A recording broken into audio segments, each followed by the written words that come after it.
Without God, you cannot make it through life. Kahit anong amount ng accomplishment, kung wala ang Diyos, hindi mo kaya. Kahit gaano kataas ang iyong pinag-aralan, kung wala ang Diyos, hindi mo kaya. At kahit gaano kadaming experiences ang naramdaman mo, naranasan mo, gaano karaming wisdom ang iyong natutunan, dahil sa age na meron ka ngayon, hindi tayo darating sa tagpo ng ating buhay na masasabi nating hindi natin kilala ang Panginoon. Unfortunately for some, unconsciously, sinasabi natin na talagang in essence, hindi na natin kilala ang Panginoon. Siguro dahil sa taas ng pinag-aralan, sa dami ng pera sa bank account, masyado ka lang sigurong masaya. Kaya minsan, yung bagay na ginawa ng Diyos sa buhay natin ay hindi na natin maipagpasalamat sa Kanya. Hindi ako nandito para husgahan ang bawat isa. I'm just here to remind each and every one of you that everything you have right now comes from the Lord.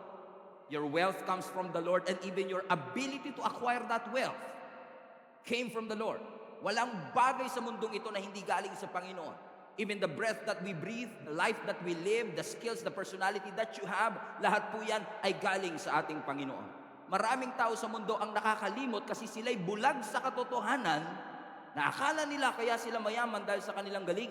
Akala nila kaya well-off, maayos ang kanilang buhay ay dahil sa mga experiences and things that they've done. And kasama ang lahat ng bagay na ito sa mga pagpapalang ibinigay ng ating Panginoon. Pero wag na wag tayong mabubulag po sa katotohanan na kung hindi dahil sa tulong at awa ng Panginoon, that if it had not been for the grace of God, hindi tayo makakasurvive sa mundong ito.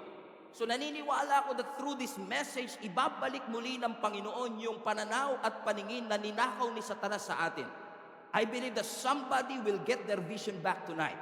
Somebody will get back that passion, that hunger, and that thirst for the Lord. Yung passion na nawala, yung thirst na nawala, yung hunger na nawala because of this blindness that we feel. Na minsan dahil sa mga circumstances ng ating buhay, nabubulag tayo sa katotohanan na kasama natin ang Panginoon kahit sa hirap ng buhay. Ibig sabihin, gaano man katindi ang pagsubok na pinagdadaanan mo, yung nag-aantay na katagumpayan sa iyo sa dulo ay higit na mas maganda. Worth it antayin. Worth it na hindi sumuko kasi may inihandang magandang bagay ang Panginoon sa bawat isa sa atin. Huwag kang magpapabulag sa sakit na nararamdaman mo ngayon at hindi mo makikita ang future glory na inihanda ng Panginoon sa bawat isa sa atin. Kung kaya, hinihikayat ko ang bawat isa mga kapatid kahit na mag-e-expire na yung boses ko ngayong gabi. Gusto kong ipaalala sa inyo, ngayong gabing ito, as we celebrate 9 years of God's faithfulness, global family, let us seek God right now in a deeper level. Let us serve God right now in a deeper level. Laliman natin. Ang taong susunod ay pagpapakalalim. Magpapakalalim tayo. Hindi na tayo basta maglilingkod lang out of our excess. Hindi tayo magbibigay lang sa Diyos ng spare time natin, hobby or extracurricular. Si Lord hindi magiging extracurricular sa ating buhay kasi siya ang number one, siya ang sentro ng ating buhay. Because if you will say yes to God, kung magsasabi ka ng yes ngayong araw na ito, God will bring you to a life of miraculous. But if you will say no, kung hihindi ka, kung tatanggi ka, kung magpapabebe ka, you will miss the fullness of what God bled and died for you and for me. Sayang, samantalahin natin ang pagkakataon. Nagbihis ka na lang din, namasahe ka na rin lang naman, tumingin ka rin na lang naman sa salamin ng isang oras, huwag mo sayangin yung pagpunta mo dito. Seize the opportunity, samantalahin natin ang pagkakataon, because I know you do not come here para sa entertainment. You came here because you want Jesus to transform your life. Gusto mong baguhin ka ng ating Panginoon. So my invitation to you is this: serve the Lord your God with all your heart. Give your life to Jesus Christ. Dedicate yourself to Him. Give something to the Lord and serve Him wholeheartedly. It's now or never. Everybody shout that. It's now or never. Ito po mismo yung paksang pinag-uusapan natin sa Mark chapter 10. Sa Mark chapter 10, ang sabi ng Bible, merong isang bulag na namamalimos. At itong bulag na ito na namamalimos ay nakaupo sa gilid ng kalsada habang dumadaan ang ating Panginoon. Medyo miserable yung kanyang buhay kasi bulag na nga, wala pang pera. Iba siguro sa inyo, di bali bulag, pastor, basta maraming pera. Kesa may mata, wala namang pera.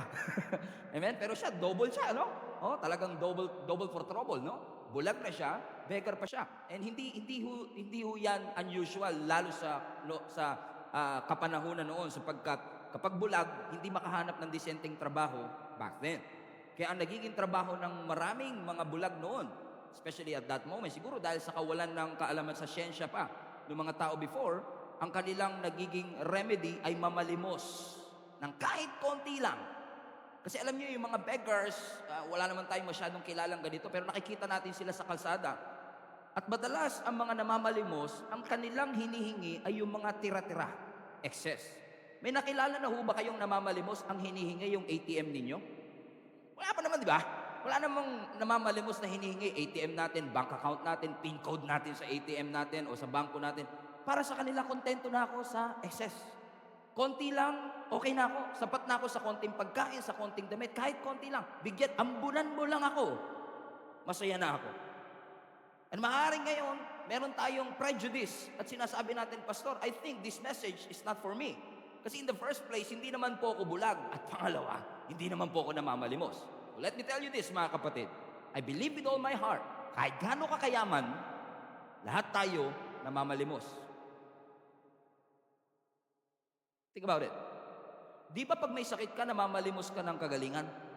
Di ba pag malungkot ka, para kang namamalimos ng kaligayahan? Di ba kapag ka wala, hindi ka makamove forward, you are begging for progress?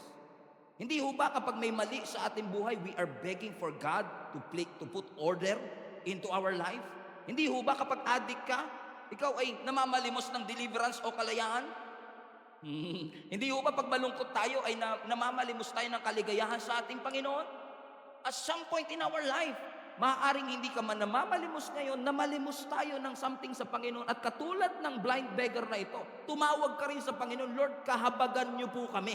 Kasi naniniwala ka na anumang sitwasyong hindi maganda na meron sa'yo, ay hindi yan ang kalooban ng Lord sa'yo. Hindi namatay si Jesus Christ para pahirapan ka. May purpose ang Panginoon sa iyong buhay.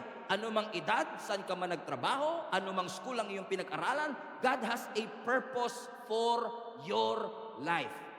Repeat that with me. God has a purpose for your life. And He wants you whole. He wants you sane. Because God has an assignment to you.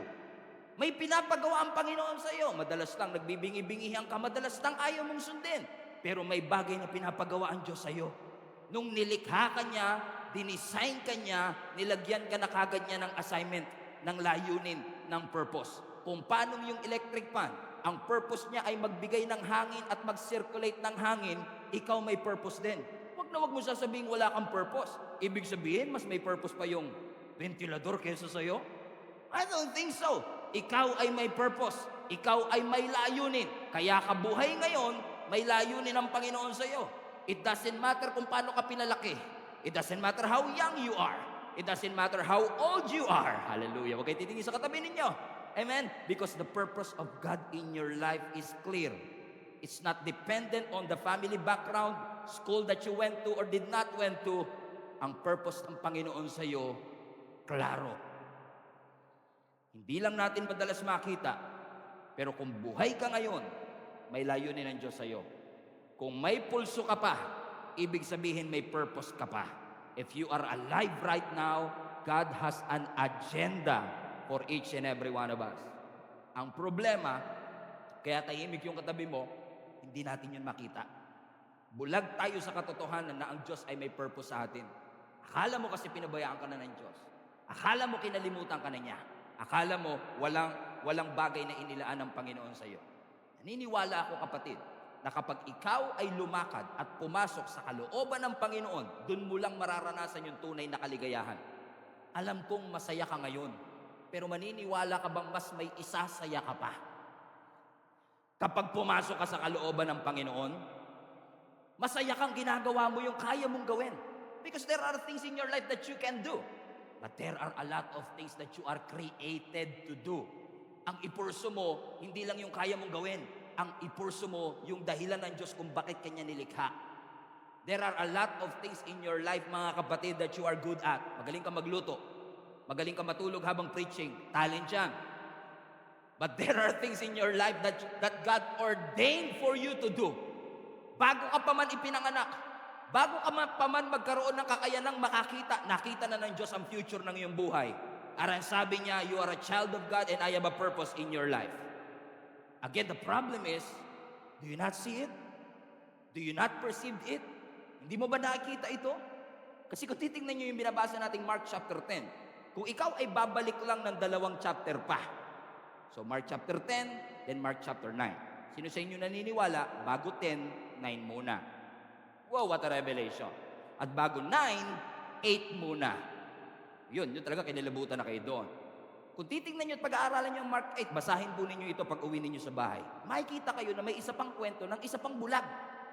Napakalaganap kasi ng pagkabulag at that time. Sabi ko nga sa inyo, siguro sa kakulangan ng kaalaman nila sa siyensya, kaya para bagang ang daming bulag at that time. Ito yung bulag kung saan, alam niyo, dumura ang ating Panginoong Yesus, gumawa ng putik, nilagay sa kanyang bibig at yung pagdilat niya, malabo. Siguro dahil sa putik. Nakakita siya ng trees and all, and then unti-unting luminaw. Kung titignan mo uli yun, kaya din siguro intentional ang Panginoon dun sa healing na yun, kasi may lecture ang Panginoon, previous verses pa, bago mag chapter 7, kung saan sinabi ng Panginoon sa bawat isa sa kanila, eto sa mga disciples to ha, ang sabi ng Panginoon sa kanila, do you have eyes to see? Bakit may mga tenga kayo, hindi kayo makarinig? Ano sinasabi ng Panginoon? You can see but you don't have a vision. You cannot see that you are blind. Grabe yun. Ooh, you cannot see that you are blind. Oh yeah, praise God. Siguro mamaya mga 12 o'clock, tsaka, ay grabe, lalim pala nung joke na yun. Ngayon sobrang lalim, ngayon ko lang siya naiintindihan. At sinasabi ng Panginoon sa kanila, alam kong nakakakita kayo mga disciples, pero sa totoo lang, sa spiritual realm, bulag kayo. At kung ikukumpara itong si blind Bartimaeus sa mga disciples, parang lumalabas na mas bulag pa yung mga disciples kaysa kay blind Bartimaeus. At least si blind Bartimaeus, bulag lang siya physically. Pero ang mga disciples ay bulag spiritually. I wonder, ilan kaya sa ating ngayon ang katabi mo, pero bulag sila. Hindi nila makita ang mga layunin ng Panginoon sa kanila. Ang ifinifeed ng kaaway sa atin, mas masaya kapag nagsettle ka for less. Mas masaya kapag hindi mo binigyan ng panahon ng Diyos. And maybe, you will feel happy for a while. But true and lasting freedom, true and lasting joy, only comes from Jesus Christ. Kapag pinapasok mo at inimbitahan mo ang Panginoon sa iyong buhay, siguradong magbabago ang takbo nito. Kung kaya't ini-encourage ko ang 5 sa inyo, kahit 5 lang. Huwag na tayong mag-settle sa Christianity light, parang diet coke. Hanggang diet lang, pa-light lang, kung ano yung gusto ko, kailan ako available, magsiserve ako sa mga leftover ko, magbibigay ako sa excess ko, mag-i-involve ako sa spare time ko, sa hobby lang, sa extracurricular activity lang ng aking buhay. Today, tonight, God is going to change the way you see the Lord. Because the way you see the Lord will affect the way you live. And the moment na hindi mo ma-realize kailangan mo ang Diyos, hindi magbabago ang iyong buhay. Kaya siya'y nakaupo sa gilid ng kalsada, si Jesus ay dumadaan. Sabi ng next verse, verse 47, when he heard, everybody say heard, nung narinig niya, look at this, alam niyang bulag siya, pero alam din niyang hindi siya bingi. Kasi sabi ng Bible, nung narinig niya na si Jesus ay from Nazareth, ay papunta, naglalakad dun sa path kung nasan siya nakaupo. He shouted, Jesus, Son of David, maawa po kayo sa amin. Have mercy on me. Pwede niya sabihin, bakit pa ako tatawag? Wala nang pag-asa ang aking buhay. Bulag naman ako eh. Pero alam niyo mga kapatid, ang gusto ko sa storya na to, hindi siya nag-focus sa hindi niya kayang gawin. Nag-focus siya sa kaya niyang gawin. Alam niyang bulag siya pero nakakarinig siya. Alam kong hindi ako nakatapos ng pag-aaral, pero alam kong madiskarte ako, may talento ako, may skills ako. Nakikigis yung sinasabi ko mga kapatid, that you don't dwell on what you cannot do, instead you focus on what you can do. I cannot see you, but I can hear Jesus coming. Hindi ako mag-i-excuse sa sabihin ko, hindi na ako gagaling, hindi na ako aahon, puro na lang mess, puro na lang limitation, puro na lang weaknesses ang aking buhay. Kaninang umaga may lumapit sa akin, Pastor, we thank you for the message. Physically, hirap na hirap siya. Pero ang sabi niya, I believe with all my heart, tinatawag ako ng Panginoon to a deeper level. What am I saying mga kapatid? We all have our excuses. Lahat tayo may excuses. At hindi tayo mauubusan ng excuses. Pero where will you put your focus on? Sa mga bagay na hindi mo kayang gawin o sa mga bagay na kaya mong gawin? Kasi nung na-discover niya na itong Jesus na ito ay dumaraan doon sa path na kanyang pinupwestuhan, sumigaw siya sa ating Panginoon. Sabi niya, Jesus, Son of David, maawa po kayo sa amin. Have mercy on me. I don't know. I just have a theory. Nung araw kaya na yon, ilang beses kaya siya sumigaw? Palagay ninyo. For mercy. Well, kung ako tatanungin nyo, palagay ko, that's the first time that he shouted. Kasi kung dumaan si Roberto, hindi naman siya sisigaw na, Roberto! Have mercy on me! Kasi ang daming dumadaan. Pero bakit nung narinig niya yung pangalan ni Jesus, tumawag siya at nanghingi siya ng awa? Take note, hindi niya sinabing, alms, alms. Hindi niya sinabing, palimos, Lord. Hindi niya sinabing, palimos. Ang hiningi niya, awa mula sa ating Panginoon.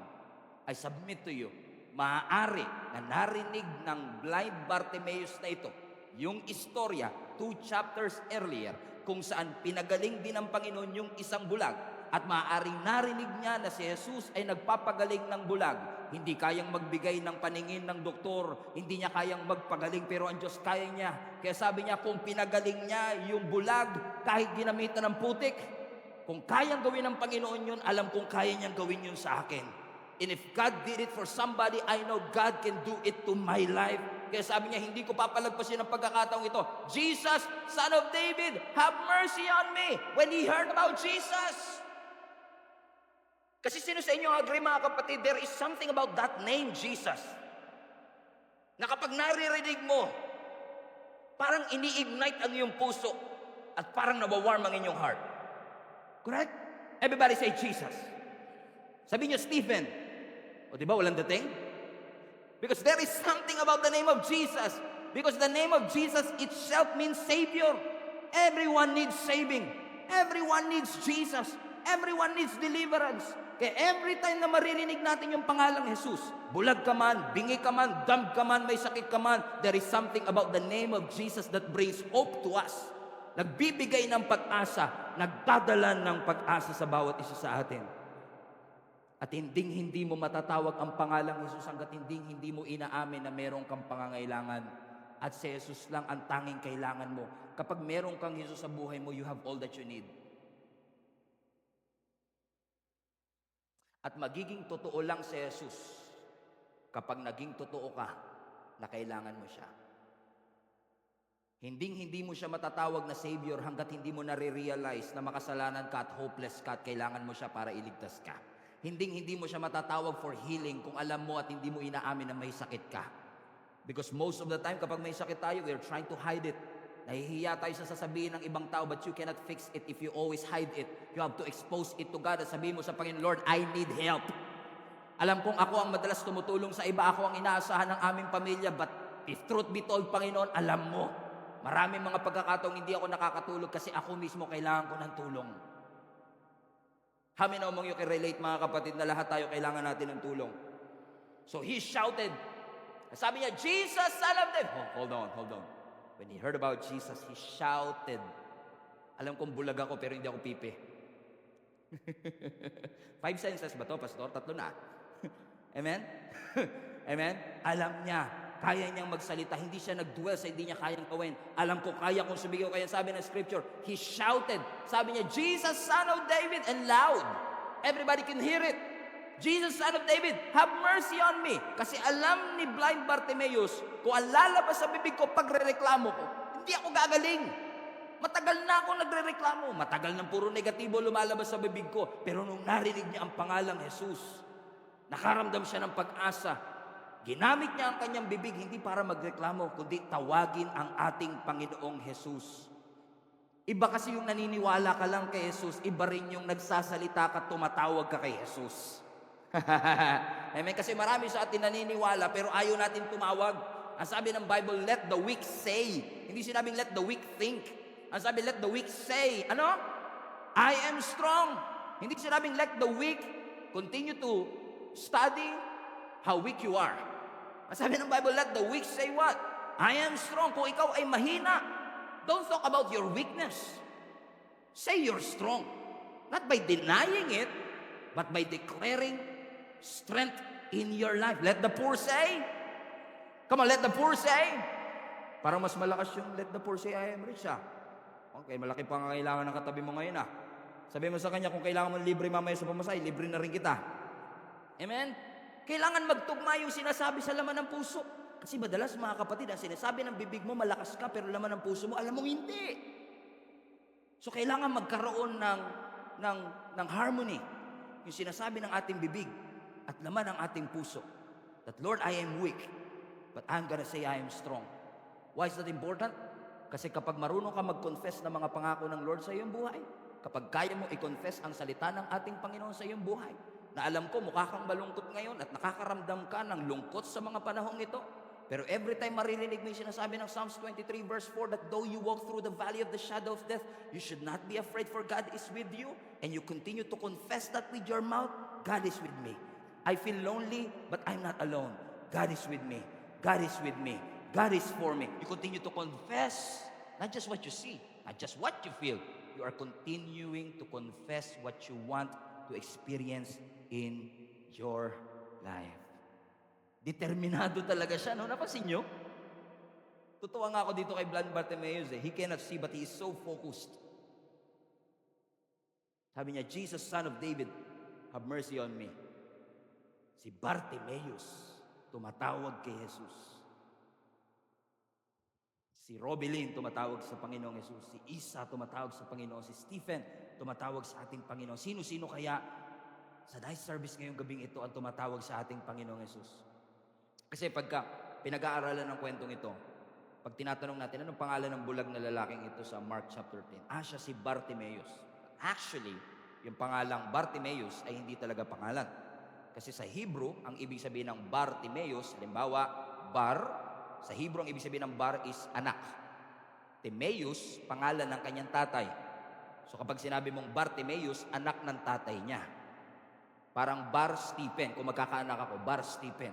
Anong pangalan mo? Bar Stephen. Bar David.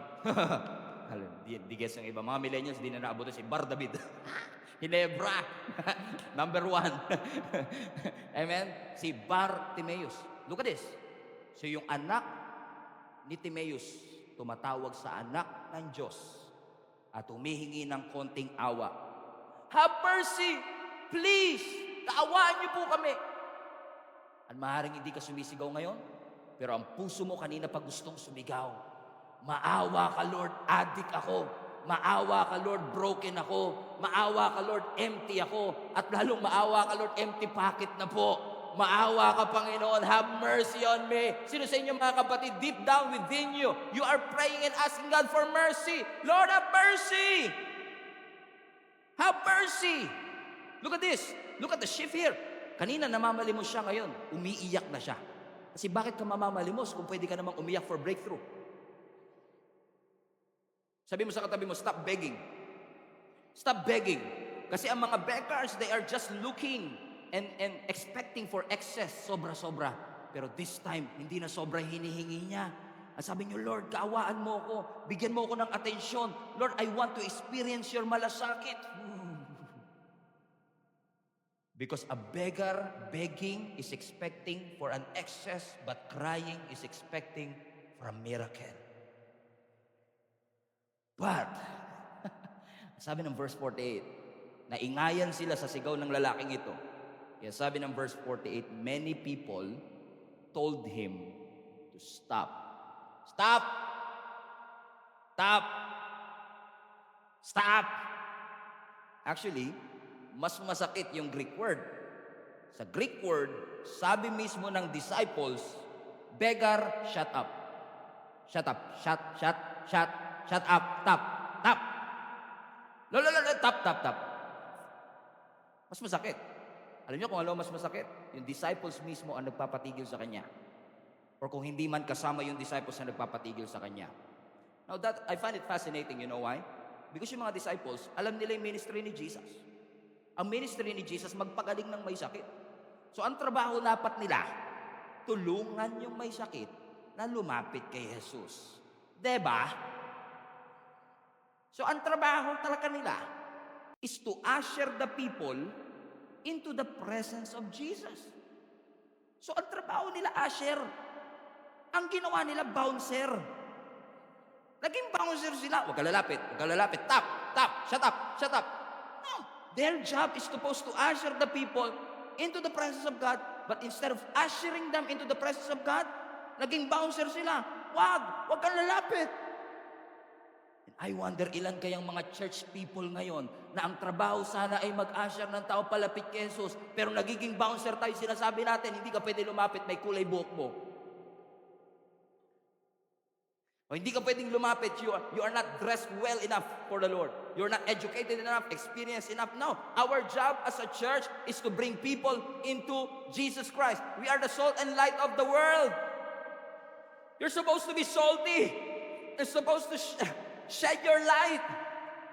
So kung ikaw yung nasa katayuan ni blind Bartimaeus at pinipigilan ka ng ibang lumapit sa kanya, if you feel messed up and screwed up, if you feel like nasa hukay ka at parang hindi ka na maiaahon, at sinasabi lagi ng ibang tao sa'yo, wala ka ng pag-asa, huwag ka nang tumawag sa Panginoon na hindi ka niya naririnig.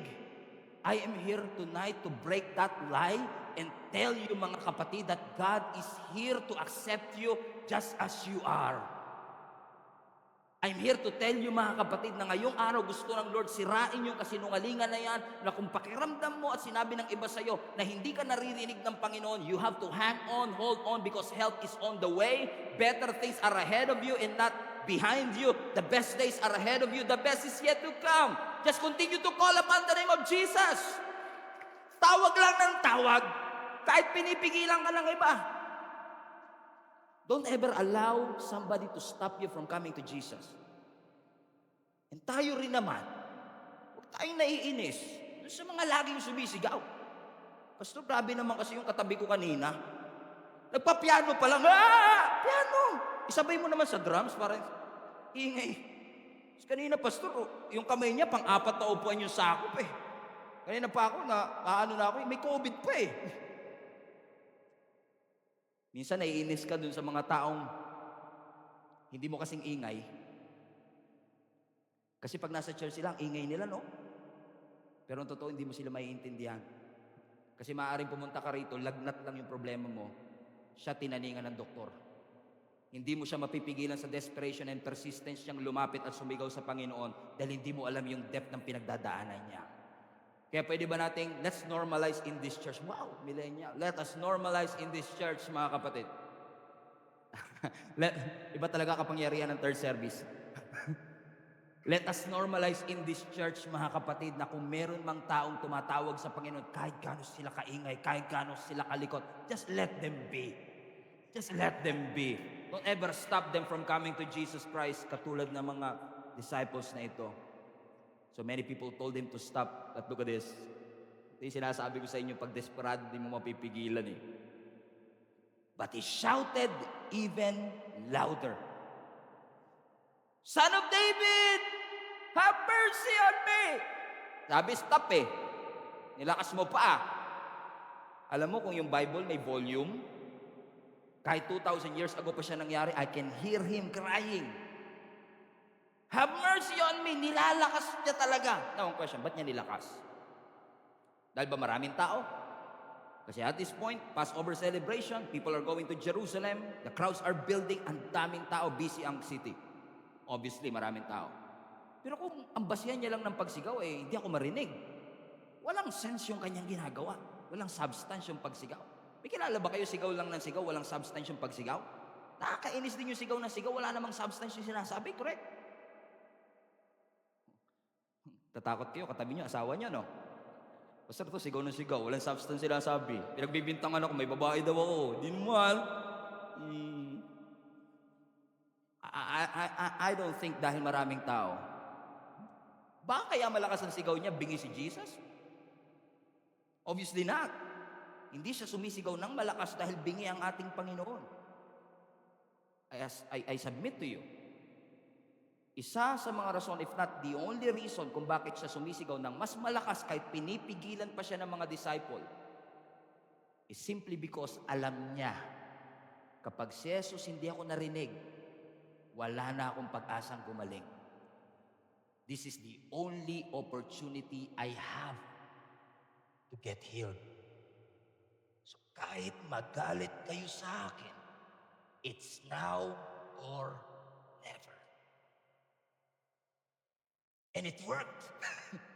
His persistence worked. His desperation worked. Amen? Kasi para sa kanya, this could be his only chance para ma-meet ng Panginoon. And I'm telling you mga kapatid, this service could be your only chance to get your life back together. Huwag niyong asahan ng bukas. Bukas na ako magbabago. Bukas na ako magkukumit. Maganda rin po yan. Bilang pastor, everyone is welcome. Pero bilang preacher ngayong gabi, I'm telling you this, sa Biblia, merong 8,000 na pangako. 8,000. Pero wala ni isang pangakong buhay ka pa bukas. Wala. Hindi inassure ng Panginoon, huwag ka mag-alala kahit bukas ka magbago. Hihinga ka pa naman bukas. Hindi. Walang assurance na buhay pa tayo bukas. So kung maglilingkod ka, it's now or never. Kung magkukumit ka ng buhay kay Kristo, it's now or never. Kung ibibigay mo ang sarili mo sa Kanya, it's now or never because this could be your only chance. So isigaw mo na. Umiyak ka na. It's now or never. And this guy, alam niya, ito lang, this could be my only hope. This could be the last straw of hope. And I will not waste this opportunity to call upon the name of Jesus. Son of David, have mercy on me. Maawa ka sa akin. Habang nasa Jericho siya, sigaw siya ng sigaw. Have mercy on me. Have mercy. Hold on. May naalala ba kayong sumigaw din tapos nasa Jericho?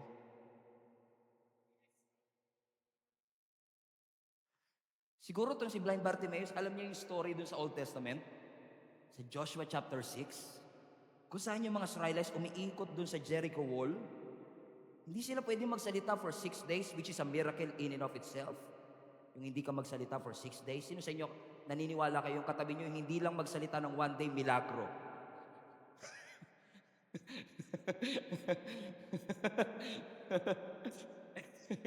Biro lang. Kayo naman.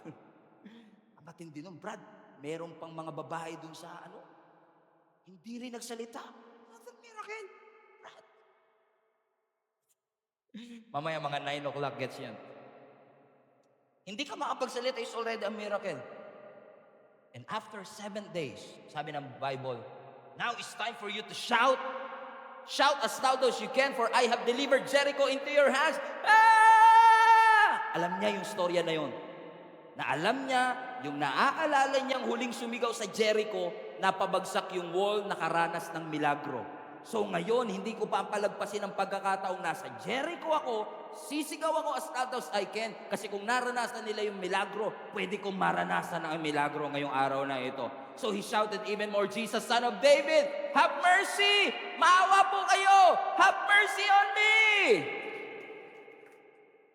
Sa Old Testament, ang kasama ng mga Israelites si Joshua. Nag-deliver sa kanila papunta ng Promised Land. Nilabas sila sa bondage. Sa Mark chapter 10 sa New Testament, Joshua, Yeshua. Same name actually. Both name says Savior. Sa Old Testament, si Joshua, nilabas sila sa bondage of slavery. Si Yeshua is willing to deliver him from the bondage of blindness. Hindi ko papalagpasin ang pagkakataon nito. I'm gonna cry out to God and say, Jesus, Son of David, loud to louder, big to bigger. Hindi nyo ako mapapahinto. I'm desperate and persistent enough to call upon the name of Jesus. Sabihan nyo na akong baduy, tanggalin nyo ako sa group chat, i-friends over nyo ako, huwag nyo akong isama sa mga gathering natin kasi nakik-KJ yan kayo sa akin, but no one can stop me from calling on the name of Jesus. So from loud to louder. Sino sa inyo naniniwala mga kapatid that God is going to, Tagalogin ko na lang, iaangat ng Lord, mas maganda to, iaangat ng Lord ang level ng buhay mo ngayong taon. Sino sa inyo naniniwala? Iaangat ng Lord. And that's why we are celebrating tonight. Kasi gusto ng Lord, alam nating lahat, pinalaki ng Lord ang Kamanaba, pero papalakihin palalo ng Panginoon ang Cheyenne Kamanaba. In fact, we were supposed to do this anniversary on 2 service lang. Pero kung lahat kayo ilalagay namin sa second service, hindi na rin kasya talaga. And we thank the Lord for this opportunity na meron tayong 6 p.m. service kasi yung big naging bigger. Amen? Because today, I believe with all my heart that God is going to expand, grow, make us not just large, but larger. Sino sa inyo naniniwala maraming na mangyayari sa inyong buhay? Big great rich Amen? Ang gagawin ng Panginoon sa atin. And you know what? Dahil hindi siya huminto, and I will close with this. Ang sabi ng verse 49, Jesus stopped. Jesus stopped. Kung alam nyo lang yung theological tension sa part na yan, how could Jesus, the creator of the universe, could stop? But He did. He stopped. Ginawa niya na yan many times. Huminto siya dun sa bleeding woman. Huminto siya sa Gentile woman. Hinintuan niya yung prostitute sa Luke 7. Huminto siya para kay Zacchaeus. And if He can stop for these sinners, He can stop for you. Nung huminto ang ating Panginoong Jesus, sabi ng scripture, continue reading, call Him over. Tawagin niyo siya. Kanina yung lalaki yung tumatawag kay Jesus. Ngayon si Jesus na ang tumatawag sa kanya. Verse 51, sabi ng Panginoon, what do you want me to do for you? Master, I just want to see. Gusto ko lang po makakita. Hindi niya sinabing, konting barya lang po. Konting pagkain lang.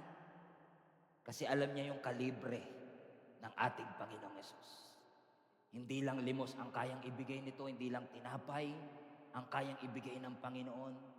Kaya niya akong bigyan ng bagay na hindi kayang ibigay ng iba sa akin.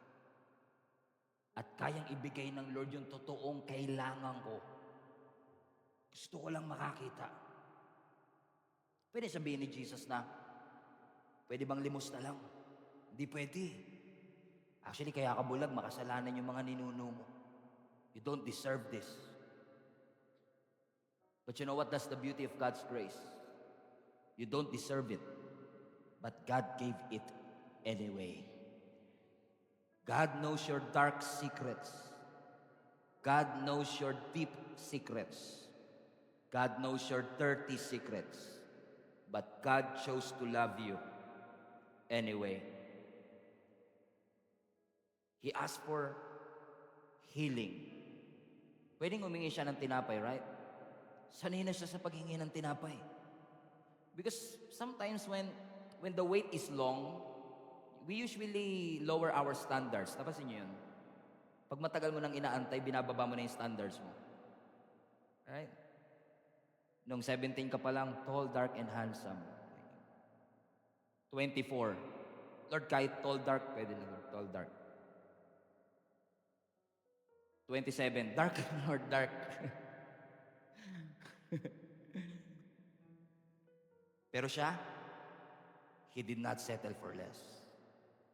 Sabi niya, I know, alam ko ang kalibre ng Diyos. Hindi lang ako kaya nitong bigyan ng limos. Kaya ako nitong bigyan ng kagalingan. Yun ang gusto kong ipakita sa inyo ngayong gabi. Huwag mong i-underestimate yung kayang ibigay sa iyo ng Panginoon ngayon. Maaaring iba sa inyo, pinagpe-pray nyo kanina, Lord, sana sa pag-ating ko ng anniversary, bago man lang yung takbo ng aking araw, sumaya man lang ako para bukas pagpasok ko sa opisina, hindi ako bad trip, 6:00 pa lang. And many of you are asking, Lord, change my day. Minsan pag nagbabasa ka ng mga inspiring words, oh, thank you. You made my day. And sometimes we apply it to the Lord and sinasabi natin, Lord, I will come to church right now. Make my day. Ang sabi ng Panginoon sa atin, sure ka ba? Namatay ako sa krus? Nilibing? Muling nabuhay? Tapos ang tingin mo, kaya ko lang gawin to change your day? No. I cannot just change your day. I can change your whole life. So come to me and ask me something big. Because I am able to do it exceeding abundantly above all that you could think or imagine. I cannot just heal you. I can make you whole. I cannot just motivate you, I can inspire you to follow Jesus like never before. Just come to Him right now and say, Lord, I'm not gonna settle for less. Tinipid ko yung hingi ko dun sa mga taong may kakayanan, but right now, I'm here because I want to come to you and show you, God. I'm not just desperate. I believe you can do big things in my life. So come to Him with an expectation. Ano sabi ng Panginoon sa kanya? You may go. Your eyes are healed. Pinagaling ka na ng ating Panginoon because of your faith. At dahil siya'y nakakita, immediately, sabi ng Scripture, he went down on the road with Jesus. Utang niya sa Diyos kung bakit siya nakakakita ngayon. Utang niya sa Diyos kung bakit yung buhay niya ngayon ay nagbago at tinaas ng Lord ang level. Hindi ko sasayangin yung buhay na binago ng Diyos para gawin ko at magsettle ako sa bagay na alam kong hindi ko layunin. I'm gonna follow Jesus kahit saan niya ako dalhin. Because I have a story to tell. Not how great my life is, but how great my God is. How gracious He is. How righteous He is. How holy He is. So right now, I want to encourage you to stand up. Right now. Stand up on your feet. If you can, even in your home, stand to your feet. Raise your hand sa Panginoon. And we're going to pray for you. I want to pray for you right now. Let me pray for you. With our arms, Lord God, stretched wide.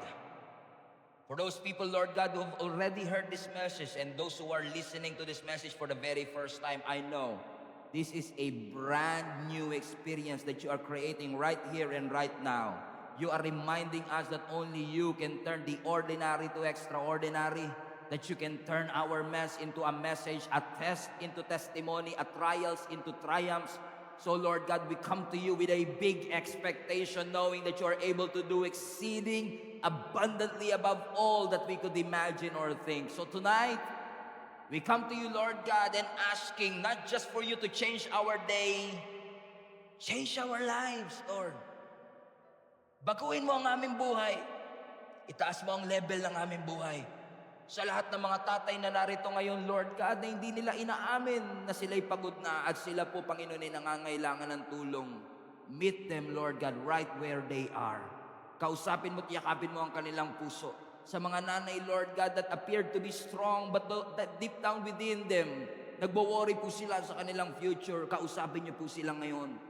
For those young adults, Lord God, na nagwo-worry sa kanilang future, nagwo-worry kung makakapag-asawa pa sila o hindi, magwo-worry sa kanilang future, sa kanilang buhay, Lord, i-comfort niyo po sila right where they are. Tanggalin niyo po yung anxiety, depression, fear na kanilang nararamdaman and meet them right where they are right now. It's now or never, Lord God. That's why we come to you with a confident expectation that something good is going to happen into our lives.